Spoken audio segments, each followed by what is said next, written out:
This is exactly what he says. I'm told the footage of Shedeur Sanders meeting with the Giants is so bad that both the Browns and the Sanders family have threatened legal action if it is published. The New York Giants have released audio from their draft interview with Shedeur Sanders, and the disclosure has drawn intense public reaction. Fans want to know whether Sanders made critical remarks and why the Giants shared material that should have remained confidential. The situation revolves around an open microphone, contentious comments, and the broader implications of the leak. The New York Giants published a brief, edited segment from their interview with Shedeur Sanders and withheld the remaining footage. Observers are debating whether this was a strategic public relations decision or an attempt to discredit him. The team has offered no additional explanation, and many fans view the limited release as inadequate and potentially misleading. They are demanding full transparency and accusing the organization of orchestrating a negative narrative. While criticism of Sanders is vocal, his supporters are responding with equal intensity.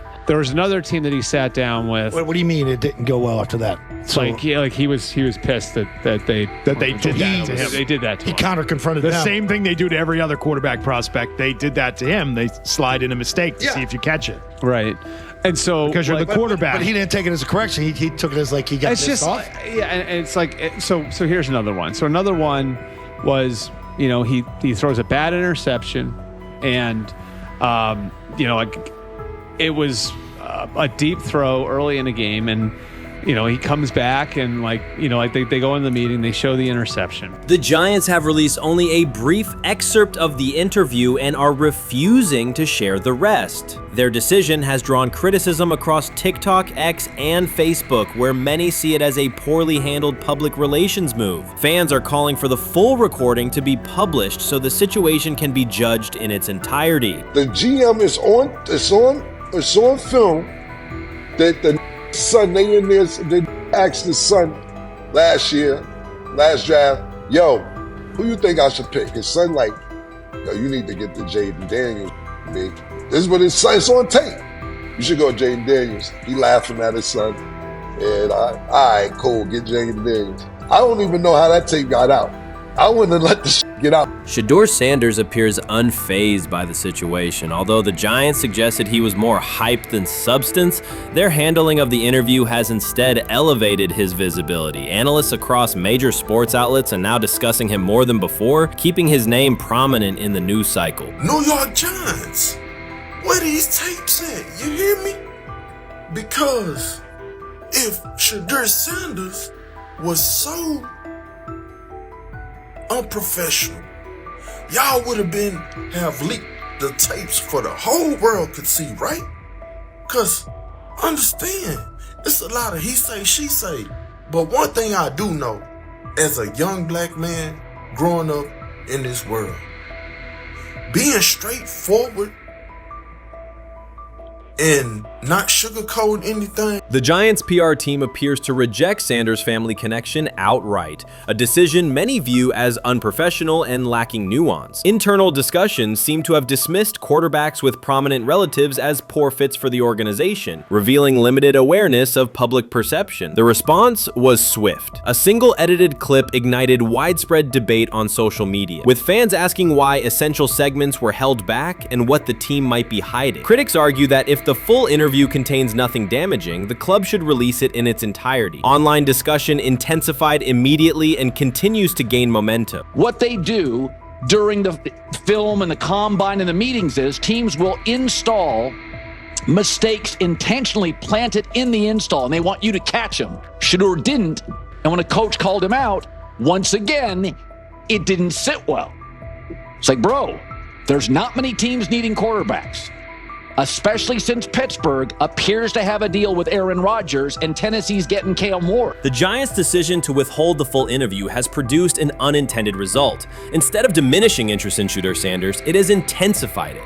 Media outlets and analysts are now examining every on-field rep, press comment, and public appearance as evidence of how he conducts himself under scrutiny. Each throw, adjustment, and answer is tracked and evaluated against league standards, reinforcing the view that he remains composed and professional. Many fans contend that the organization has misrepresented Sanders and suggest the issue may stem from the Giants' view of his father, Deion Sanders. They see the partial release as an attempt to raise doubts about his character by association. That perception has only made his profile more compelling. The discussion has shifted from whether he deserves a high draft position to how effectively he withstands sustained pressure. Sanders is now regarded not just as a talented prospect, but as a symbol of resilience, central to debates about transparency and organizational strategy. Even if the Giants eventually provide more context, the visibility they have created for him is unlikely to fade. The most fun yet the most difficult thing I cover and we cover all year long is not games. It's the NFL draft.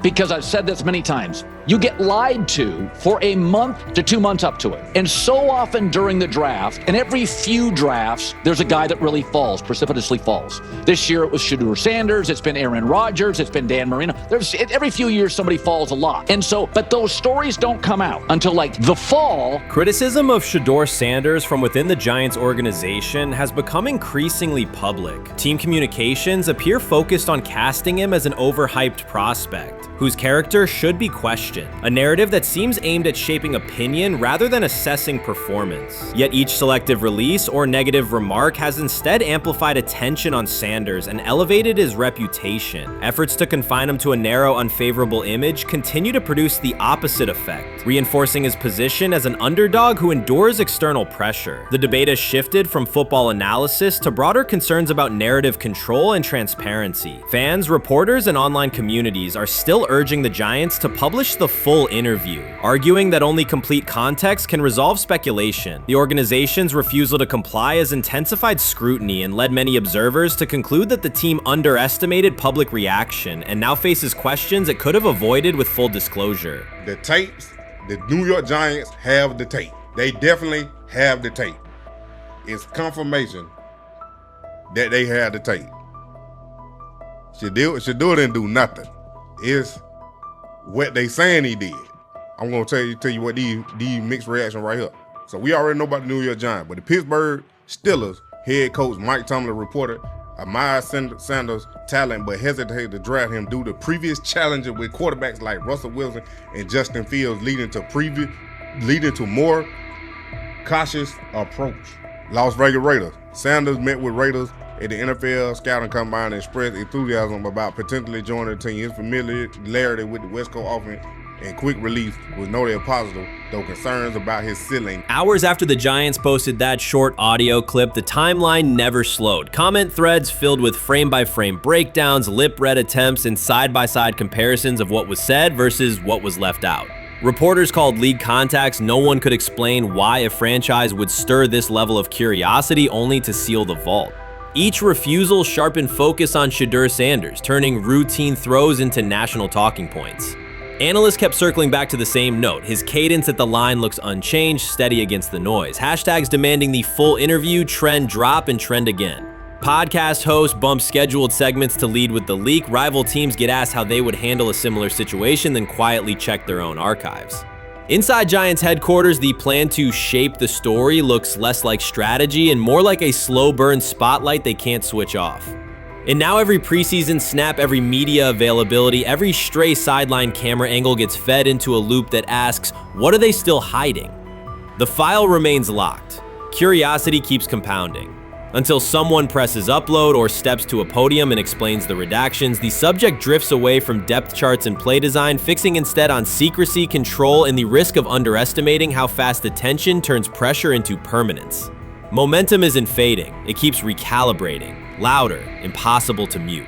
When he led college football in completion percentage and he threw almost 40 touchdowns for over 4,000 yards, how tall was he? Because they make it seem like he shrunk all of a sudden, RC. Oh, how lively was his arm? Because all I know is somebody did that. Somebody threw for over 4,000 yards, somebody threw for almost 40 touchdowns, and somebody led college football in completion percentage. Now, I'm trying to figure out, what I try to figure out all the time, Mel, is how a guy that hadn't played football in almost 5 months. Shannon Sharpe has publicly defended Shedeur Sanders and criticized those questioning him. Sanders has earned higher recognition and some fans are responding negatively. Although there's debate about whether he belongs on a second team list, Sharpe maintains that Sanders' career is clearly ascending. Reactions on social media are mixed. Some users are angry, others are surprised, and a few say they anticipated this result. The conversation remains active. When reports confirmed that Shedeur Sanders had been elevated from second team to near top-tier status, Shannon Sharpe issued an emphatic response. He delivered a detailed rebuttal to critics, underscoring why Sanders deserved the promotion and directly challenging those who doubted the decision. I don't think that he was underprepared during these meetings. I don't believe any of these stories that he showed up arrogant and that he was bombing his interviews. I mean, you watch the film, he's on time, he's on point. You watch his interviews, he answers like a 10-year NFL veteran. Like, he's clearly dominating OTAs. It's every single day there's a new report of how well he's doing for the Browns in OTAs. And I mean, you can say what you want, it's just OTAs. Okay, if that's your new narrative, then he's doing exactly what he needs to be doing. He's on point, he's on time, he's getting the respect of his teammates, and he's making plays. So we're gonna see years down the line, something's gonna come out that I don't know what exactly it was, but something will come out. Critics have been waiting for an opportunity to dismiss Sanders. They labeled him overrated, accused him of benefiting from nepotism, and claimed his profile came only from his last name and polished image. Within their own echo chamber, they cited every game in which he fell short of huge passing numbers as validation of their doubts. Since Sanders has begun receiving formal recognition, criticism has escalated. A wave of self-appointed analysts is dissecting his throwing mechanics and team role, and many online commentators now argue that his promotion reflects deeper problems within the sport. Shannon Sharpe rejected each criticism directed at Shedeur Sanders. During the broadcast, he turned a routine segment into a detailed examination, acting as presenter, interrogator, and fact-checker. Sharpe walked viewers through game film, season statistics, and scouting reports to show why Sanders merited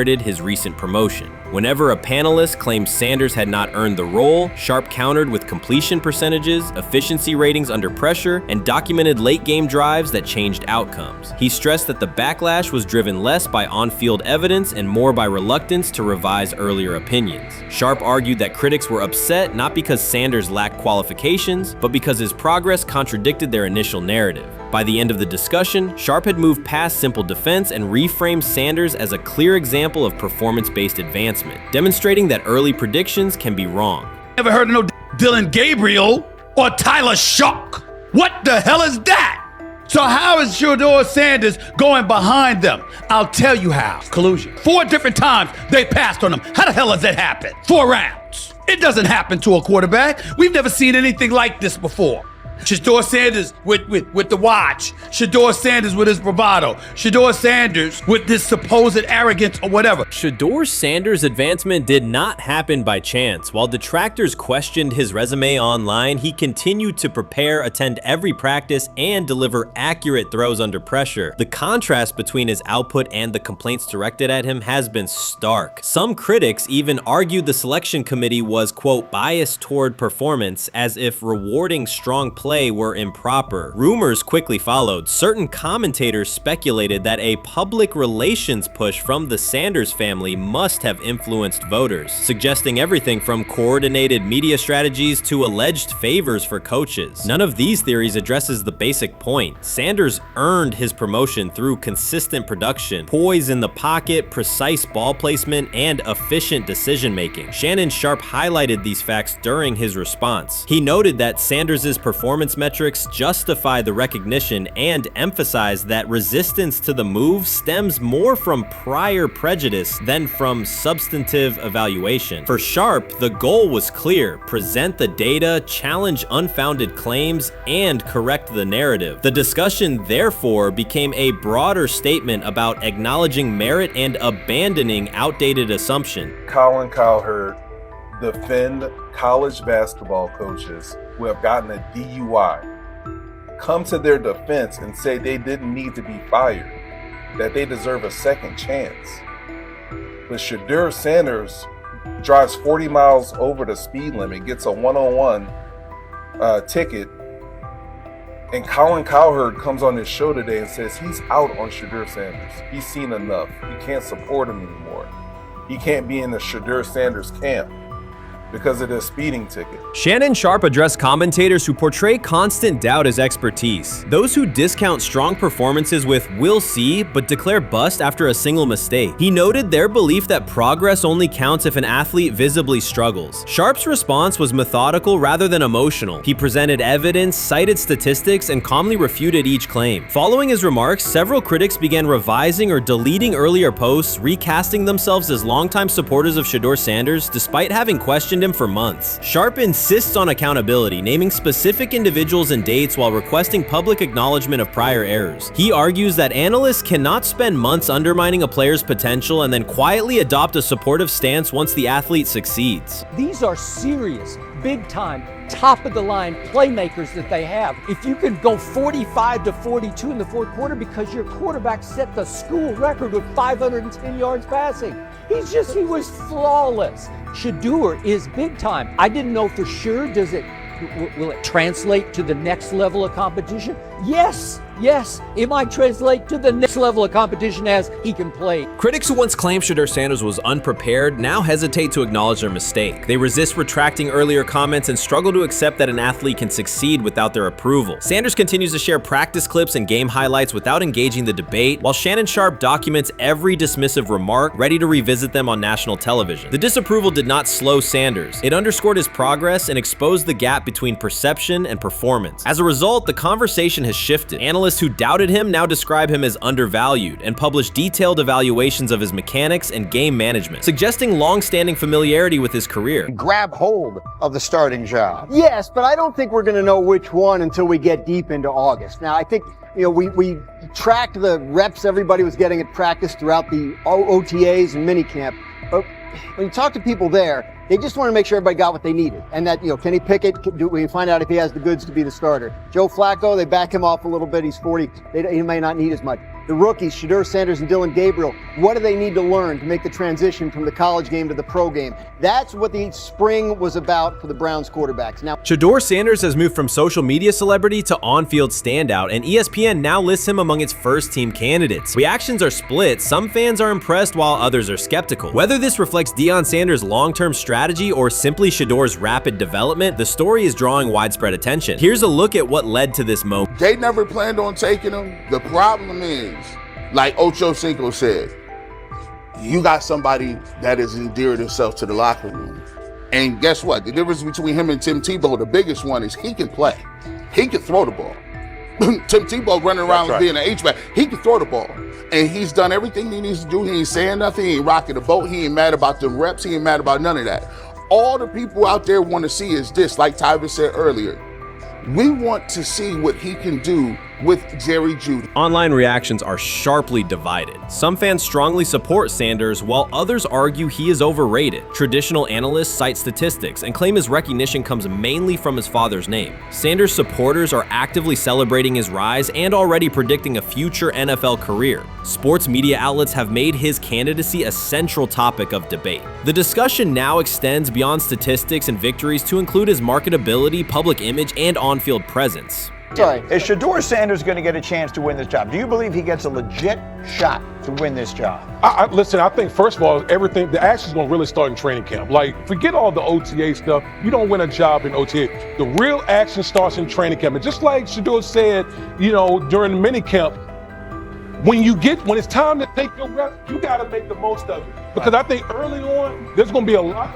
Remember, Joe Flacco didn't hardly practice in OTAs and mini camps because they were giving the young guys. Right. So when he gets his opportunity, he's going to have to make the most of it. Analysts are closely reviewing game footage to evaluate Sanders' decisions and mechanics, while others examine his social media activity to see how he balances content creation with quarterback duty. Shedeur Sanders' placement on ESPN's early first-team list has taken over the college football conversation. Supporters circulate his highlights and argue that his on-field production and leadership justify the honor. Skeptics claim the recognition relies too heavily on his family name and question whether his resume is strong enough for first-team status. Analysts are rewatching game footage to assess his reads, accuracy, and pocket presence, while others examine how he balances a high-profile social media presence with quarterback responsibilities. The debate has pushed other storylines, such as conference realignment and NIL issues, into the background, leaving fans and commentators focused on Sanders' performance, marketability, and overall impact on the sport. I'll keep saying it.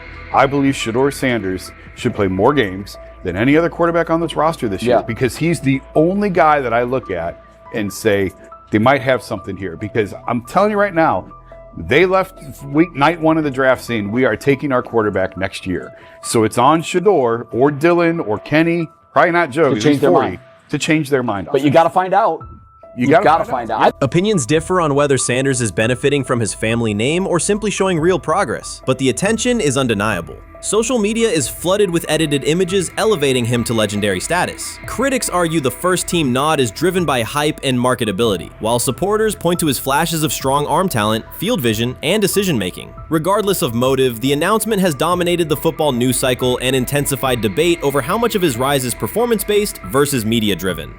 Highlight reels rarely show Sanders' turnovers, late-game mistakes, or inconsistent stretches. Being named to a first-team watch list suggests sustained dominance, something Sanders has displayed only in flashes. His selection appears driven as much by brand recognition and media appeal as by performance. ESPN's decision has intensified debate. Data-driven critics post statistics that question his resume, while passionate supporters predict awards and future NFL success. Commentators recall a time when first-team consideration required years of proven excellence. Yet many fans already see the announcement as confirmation that Sanders is on track for major college football honors. Shedeur Sanders has earned first-team reps when training camp commences later in July. I'm not saying like he's the first guy up when you do 11 on 11s, day 1, 2, 3, 4, 5 at training camp. I'm not necessarily saying that. But he's the one quarterback that we didn't get a chance to see take reps with the ones. But I think Shedeur has a chance to like make this conversation interesting if he gets those reps with the ones and he has the same success that he did with the 2s, the 3s, and the 4s. I have confidence he can show you something, but I got to see it. We all got to see it before we can actually judge that. Some believe Deion Sanders is already preparing for an award ceremony, while others are furious, threatening to protest ESPN's credibility over Shedeur's first-team mention. Critics argue that honoring Sanders without a full season of elite play undermines college football standards. Supporters insist his performance and profile justify the recognition. The debate reflects a broader clash between traditional merit-based evaluation and modern brand-driven visibility. In today's landscape, first-team consideration is no longer only about statistics. It also involves marketability and audience engagement. Whether welcomed or rejected, Sanders commands attention and embodies the sport's shift toward both performance and personal brand. I view things as I got time. I got time to be able to grow and mature, and be able to understand the ins and outs of the defenses and be able to get the good insight from the vets in the room. So I look at it as, a plus, and whenever, it's time for me to play. Shedeur Sanders rolled into Browns camp and instantly made the whole practice feel like a recess pickup game. NFL vets suddenly looked like they'd forgotten the playbook and were just trying to keep up. With that being said, I see some balls coming out of Shedeur Sanders at that camp, and I'm like, kind of looks like a guy. Yeah, I'm reading. He can sling it. Ready to I see him, some of the veterans, how they talk to him, mic'd up, see what he's doing in the community. Talking about Njoku there? Njoku, Mike Nabb. Yeah, once you see, different little interactions and things like that, I know he has the talent. We'll see. It'll be a competition that usually brings the best out of guys, especially young guys. So I'm interested to see how that quarterback situation. Right after Shedeur Sanders tightened his cleats and the Browns settled in for what they figured was a routine camp day, the whole vibe tilted sideways. No blazing comet, no UFO touching down at midfield, just a swagger-charged quarterback striding in like he'd crashed the wrong league and thought, yeah, I'll stick around and run this show. The Browns had no clue what storm was rolling in. You'd expect an NFL team to do a quick scout, maybe pull up a highlight reel or two, but nope. They greeted Shedeur with a shrug, only to watch him seize the field on snap 1 and run the whole operation like a seasoned pro. First and foremost, he's been the best quarterback in camp. Now look, Joe Flacco ain't had many opportunities. There was a whole day I saw he didn't throw the ball at all. Here's my theory on the situation. They already know who's starting in the number 2 is. They already know. Joe Flacco and Shedeur Sanders is already locked up. You're missing the boat, people. You're missing the boat. Your boy, Kenny Pickett and Dylan Gabriel, they're fighting. Shedeur didn't merely clock in, he hijacked the session. One moment he's loosening his arm, the next he's roasting veteran QBs like faded names on busted draft boards. Defensive coordinators everywhere had the same gut punch reaction.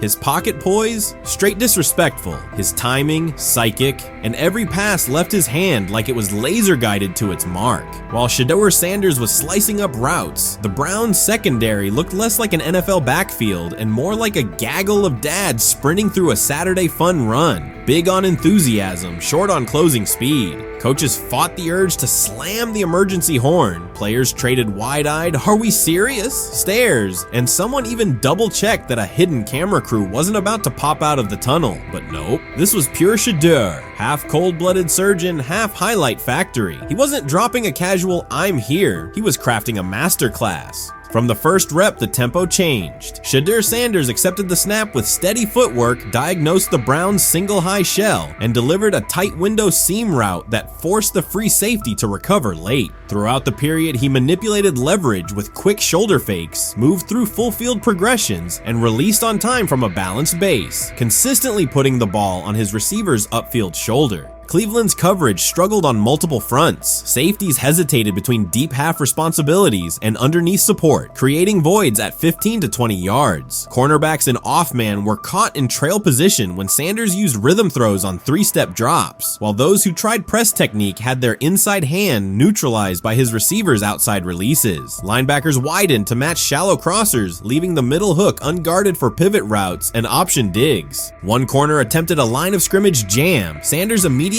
adjusted the route to a back shoulder fade, releasing the ball before the break and rendering the press ineffective. Over the session, he showcased pocket discipline, reclimbing to maintain throwing lanes rather than drifting, and finished with a series of anticipatory throws against cover 2 cloud, fitting vertical outs between the flat and deep half defenders. Sanders' combination of rapid post-snap processing, precise ball placement, and pocket efficiency exposed coverage mismatches at every level and highlighted communication gaps in the Browns secondary. By mid-session, the Browns defensive staff clearly recognized their calls were outmatched. Every adjustment, a roll to cover 6, a simulated pressure, a late rotate to 2 high, was neutralized once Shedeur Sanders confirmed the post-snap picture. Routes that had taken weeks to script were beaten by timing and location. Comeback set at 12 yards broke open before the corner's transition. Slot seam outs dotted the void between the flat and deep half defender, and boundary receivers beat press with quick hand techniques, receiving the ball before the trail man could recover. Sanders' command was methodical. He used cadence to freeze plug blitzes, re-ID'd the mic when linebackers sugared the A-gaps, and maintained a firm base so he could reset and fire without resetting his feet. His receivers benefited from that rhythm. Top of the stem, eyes back, ball delivered on their upfield shoulder, allowing immediate transition to YAC. The Browns front tried a late stunt to compress the pocket. Sanders climbed 2 steps, re-spotted the shallow crosser, and delivered in stride, turning a potential sack into a 20-yard gain. What stood out most was how little ramp-up Sanders needed. From his first series, he processed full-field concepts at tempo, cycling through progression reads without hitching. The poise under interior pressure, consistency in ball placement, and ability to manipulate zone defenders left the Browns' coordinated disguise packages ineffective and forced them into static coverage by the end of the period.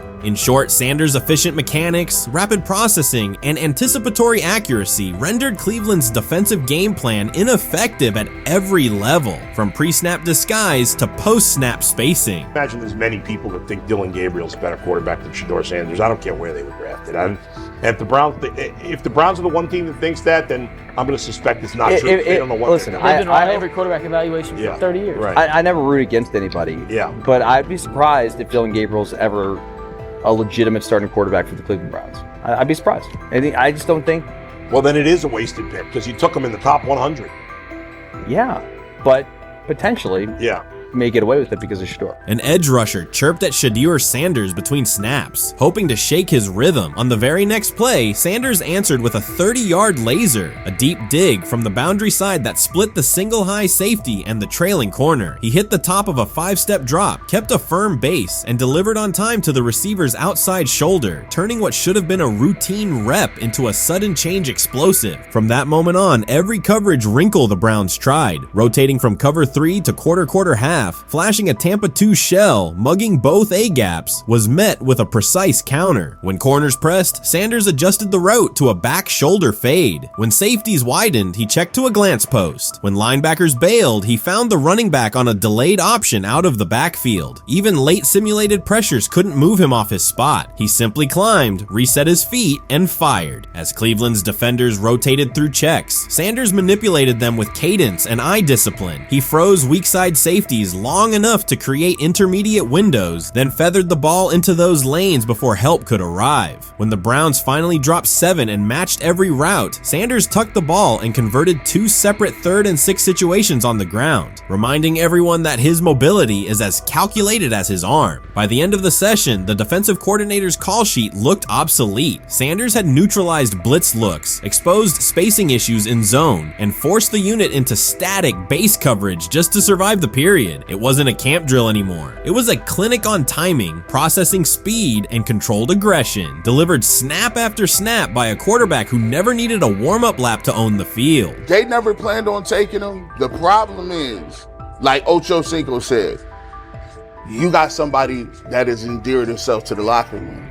And guess what? The difference between him and Tim Tebow, the biggest one, is he can play. He can throw the ball. Tim Tebow running around being an H-back, he can throw the ball. And he's done everything he needs to do. He ain't saying nothing. He ain't rocking the boat. He ain't mad about the reps. He ain't mad about none of that. All the people out there want to see is this, like Tyler said earlier. We want to see what he can do with Jerry Jeudy. That's it. I want to see what he can do with David Njoku. I want to see him with Junkins. I want to see him with the first running backs. If you are cooking, if you are beating down the doors with the 3s and 4s, guess what? You deserve more. From the first team period on, Cleveland's secondary looked a step slow. A deep third safety hesitated on a post-snap rotation, leaving Shedeur Sanders free to climb the pocket and fire a 22-yard out that arrived before the defender could plant and drive. The supporting cast around him, players fighting for roster spots, not Pro Bowl invites, benefited from his command. Sanders used tempo to control the defensive front, altered protections at the line, and located throwing lanes so quickly that one receiver didn't register the catch until he crossed the goal line. As the Browns tried new personnel groups, coverage busts multiplied. Starters slipped out for hamstring stretches while rookies rotated in, only to find the ball arriving on their blind side before they'd completed a midpoint squeeze. On a later 3rd and long, Cleveland finally closed the interior rush lanes, compressing the pocket with 3 defenders. Sanders pivoted through the traffic, stepped into a narrow escape window, and, without resetting his shoulders, whipped a no-look pass to the boundary curl for a fresh set of downs. The throw turned a potential sack into an explosive play and left the coaching staff scrambling for answers. The people who are fascinated by Shedeur for whatever reason, whether it's his play, I guess, last year was kind of fun. If you're just like a guy who grew up like loving Deion Sanders and passed that love on down to your kids, I can see why you're like that. The one thing I will give them is you're looking at this quarterback room. If you're a fan of Shedeur and say, why can't he go beat Dylan Gabriel or Joe Flacco or Kenny Pickett? So I do understand that part of it, right? Because why not? Why couldn't he be the Brown starter in October or November? That looks like a quarterback room where everyone will get a chance to start.